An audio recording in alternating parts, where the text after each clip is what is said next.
अमन काफ़ी समय से बीमार था।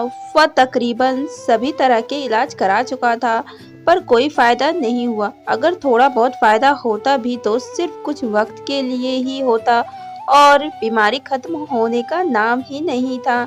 अम्मी अब्बू के बहुत जिद करने पर अमन ने इस बार शहर जाकर एक नामी डॉक्टर को दिखाया। उस डॉक्टर ने तमाम जांचें करवाई, एक्सरे भी करवाए और बाद में जो रिपोर्ट आया उसने सबके होश उड़ा दिए। रिपोर्ट में पता चला कि अमन की दोनों किडनी पूरी तरह खराब हो चुकी थी। डॉक्टर साहब ने भी सिर हिलाते हुए कह दिया, अब ले जाइए इन्हें, जितनी भी सेवा करनी है कीजिए, बाकी दवाई चलने दीजिए। आप लोग इनका ज़्यादा से ज़्यादा खुश रखने की कोशिश कीजिए। अमन को लेकर उसके अब्बू ऐसे घर लौट आए जैसे कोई जुए में अपना सब कुछ हार कर लौट जाता है। कुछ दिन बीते। अब घर के लोगों ने एक दूसरे से थोड़ा बहुत बोलना शुरू किया। शायद घर के माहौल को खुशी में बदलने के लिए एक नाकाम कोशिश। अमन के अब्बू घर के बाहर ही लकड़ी के टाल पर बैठते थे। अब अमन भी उनका हाथ बटाने लगा, मानो उस पर अपनी तबीयत का कोई असर ही नहीं हुआ हो। किसी ने सच ही कहा है कि जब दर्द हद से गुजर जाता है तो वो दवा बन जाता है। अब यही दर्द अमन के लिए दवा बनने वाला था। एक दिन अब्बू ने घर के सभी लोगों को अपने कमरे में ठीक 8 बजे इकट्ठा होने को कहा। परिवार में अम्मी के अलावा अमन और उसका छोटा भाई इमरान थे। एक बहन सबा थी जिसका निकाह पहले ही हो चुका था। शाम को ठीक 8 बजे अमन, अम्मी और इमरान अब्बू के कमरे में पहुंचे।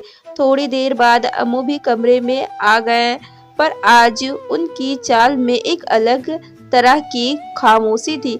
देखो अमन और इमरान, तुम दोनों मुझे अपनी जिंदगी से भी प्यारे हो। तुम दोनों काबिल हो। सबा जैसी प्यारी बेटी है जो अब अपने ससुराल को रोशन कर रही है।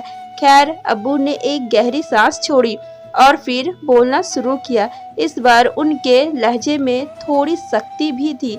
जैसा कि तुम लोगों को पता है कि अमन बीमार है और डॉक्टरों ने बताया है कि हमें उसको हर हाल में खुश रखना है। अमन की पीठ पर हाथ फेरते हुए अब्बू ने कहा, कभी कभी जिंदगी हमसे कुछ ऐसे फैसले कराती है जो उस वक्त तो ठीक नहीं लगते, पर धीरे धीरे सही साबित होने लगते हैं। आज हम ऐसा ही फैसला लेने जा रहे हैं। दरअसल डॉक्टर ने हमसे कहा कि हो सके तो अमन की शादी जल्द से जल्द करा दी जाए, तो इसकी तबीयत में सुधार हो सकता है। अब्बू ने एक सांस में कहकर मानो अपना बोझ हल्का कर दिया था।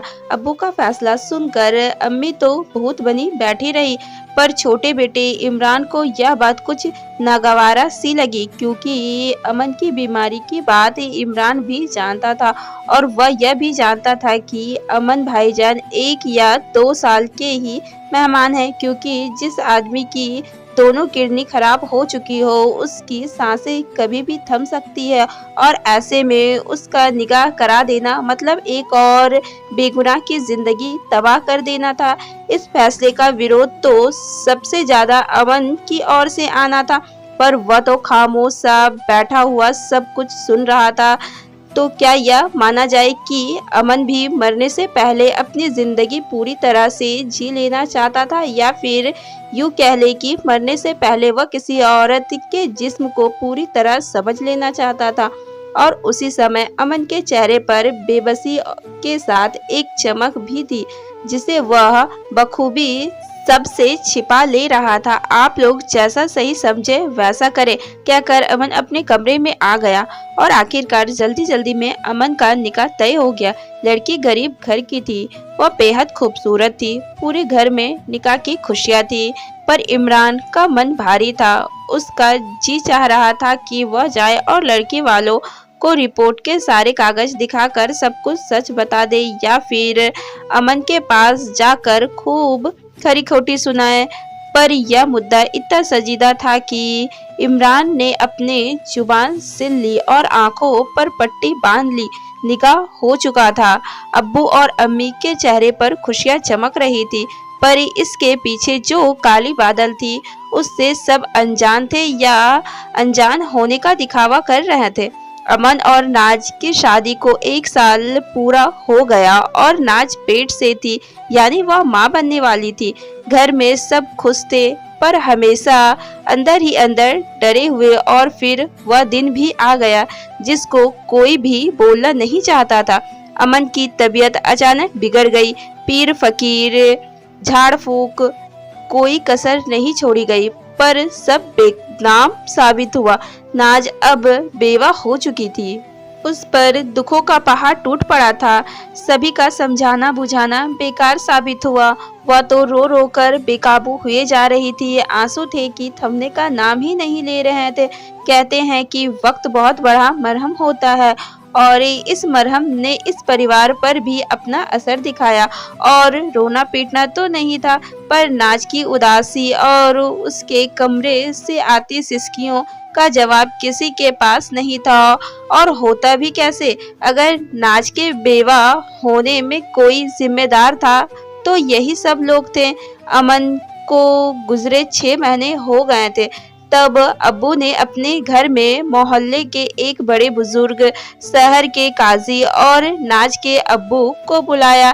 तय समय पर सभी लोग इकट्ठे हुए। आंगन में कुर्सियां डाल दी गई।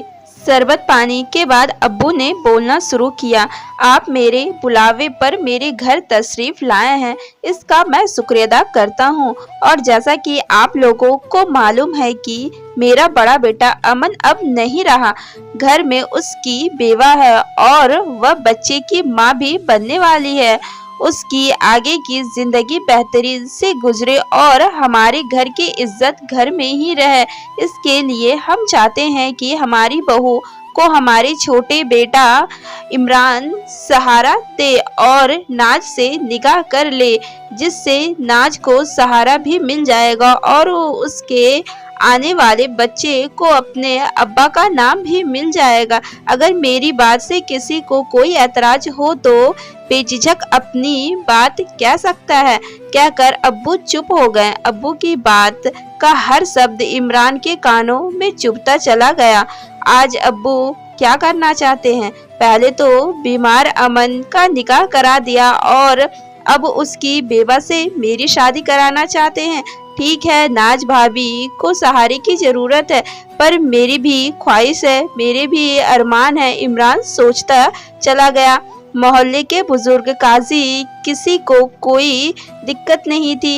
इतने लोगों के सामने इमरान की भी कुछ बोलने की हिम्मत ना हुई और सभी के राजीनामे के बाद इमरान और नाज के निकाह का ऐलान किया जाने वाला था कि तभी पर्दे के पीछे से नाज की धीमी मगर सख्त लहजे वाली आवाज आई। आप सब बड़े काबिल लोगों के सामने मुझे यूँ बोलना नहीं चाहिए और मैं इस गलती के लिए आप सबसे माफी मांगती हूँ, पर यहाँ बात 3 जिंदगियों की है, इसीलिए मुझे बोलना ही पड़ रहा है। सबसे पहले अब्बू, मैं आपसे कहना चाहती हूँ कि आप तो मुझे अपनी बेटी बनाकर लाए थे। सबा के ससुराल जाने के बाद इस घर की बेटी की कमी मैंने ही पूरी की थी ना, फिर आज अचानक मैं आपको गैर लगने लगी। क्या मेरा और आपका रिश्ता सिर्फ इन तक ही था और इनके जाते ही मैं आपको बोझ लगने लगी? और आप सब हजरत ऐसा क्यों समझ रहे हैं कि एक बेवा को हमेशा ही किसी मर्द के सहारे की जरूरत होती है? क्या इतना काफी नहीं है कि वह अपने पति की यादों के सहारे जिंदगी काट दे? क्या दोबारा निकाह करना मेरी रूह पर चोट पहुंचाने जैसा नहीं होगा? जिस जिस्म और रूह पर मैं उनका नाम लिख चुकी हूँ, उस पर किसी और को हक कैसे दे सकती हूँ? और जहाँ तक इमरान की बात है, वह तो अभी पढ़ रहा है और उसकी अभी शादी की उम्र भी नहीं है। उसकी अपनी एक अलग जिंदगी है जिसे वह अपने अंदाज में जीना चाहेगा। जहाँ तक मेरी बात है तो मेरे लिए किसी को परेशान होने की जरूरत नहीं है। मैं अपना गुजारा खुद कर सकती हूँ। मैंने बीए तक पढ़ाई की है। मैं बच्चों को ट्यूशन पढ़ा सकती हूँ। मुझे सिलाई का काम भी आता है। मैं घर बैठे सिलाई कर सकती हूँ। मुझे बाकी कुछ नहीं चाहिए। अब्बू और अम्मी, आप लोगों को भी मेरे हाल पर अफसोस करने की ज़रूरत नहीं है। शादी की पहली ही रात को उन्होंने मुझे अपनी बीमारी के बारे में सब कुछ सच-सच बता दिया था और अपनी सारी रिपोर्ट मुझे दिखा दी थी। उन्होंने यह बता दिया था कि वे कभी भी मेरा साथ छोड़कर जा सकते हैं। उन्होंने यह बात मुझे इसलिए बताई क्योंकि वह चाहते थे कि उनके जाने के बाद मैं उन्हें धोखेबाज ना कहूं और ना ही उनके सीने पर कोई भी बोझ रहे। उन्होंने यह सब बताने के बाद मुझसे कहा था कि अब मैं चाहूँ तो उनको तलाक दे सकती हूँ, पर मैंने उनको तलाक देने से ज़्यादा उनकी बेवा बनना ठीक समझा, क्योंकि मान लीजिए कि उन्हें कोई बीमारी ना होती और फिर भी वे किसी हादसे का शिकार हो जाते तो ऐसे में कोई क्या कर लेता। उनकी निशानी मेरे अंदर पल रही है। मैं उनकी यादों के सहारे ही बाकी जिंदगी काट सकती हूँ। अब उनकी निशानी बेटे के रूप में आए या बेटी के रूप में, रगों में उनका ही खून दौड़ेगा ना। इतना कहकर नाज पल्लू से अपनी गीली आंखें पोंछने लगी। अब्बू पर्दा हटाकर अंदर आए और नाज को गले से लगा लिया। वे बोले, नाज बेटी, तुम्हारा नाम तुम्हारे मायके वालों ने सही रखा है। आज उनकी नाज पर हम सबको भी नाज है। सभी लोगों की आंखें ससुर बहू के इस प्यार पर बार बार भर आती थी। धन्यवाद। मिलते हैं नेक्स्ट कहानी में।